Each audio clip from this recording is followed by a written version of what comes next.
Punch డైలాగులు, కేసీఆర్ పై fire. ప్రతిపక్ష నేత అసెంబ్లీలోకి రాని సంగతి గుర్తు చేస్తూ కుటుంబ రాజకీయాలపై సెటైర్లు వేశారు. మరి అసలు ఏమైంది, ఏమన్నారు అనేది ఈ వీడియోలో తెలుసుకుందాం.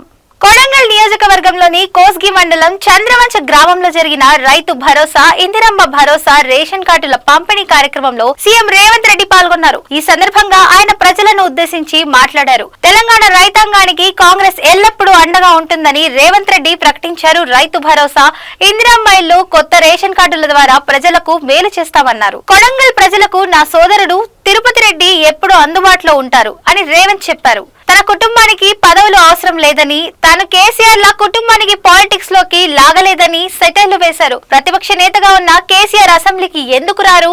సర్పంచ్ ఊర్లో లేకుంటే రాజీనామా చేయమంటాం. మరి ప్రతిపక్ష నేత అసెంబ్లీకి రాకపోతే ఏమంటాం? ఈ ఎన్నికల్లో ఇచ్చిన హామీలన్నీ ఒక్కొక్కటిగా అమలు చేస్తామని రేవంత్ రెడ్డి చెప్పారు. మరి కొడంగల్ ప్రజలు కాంగ్రెస్ పై ఎలాంటి అభిప్రాయంలో ఉన్నారు? రాబోయే రోజుల్లో రాజకీయ సమీకరణాలు మారతాయా? మీ అభిప్రాయాలను కమెంట్ సెక్షన్ లో తెలియజేయండి. ఇలాంటి మరిన్ని రాజకీయ అప్డేట్స్ కోసం మా ఛానల్ ని సబ్స్క్రైబ్ చేయండి.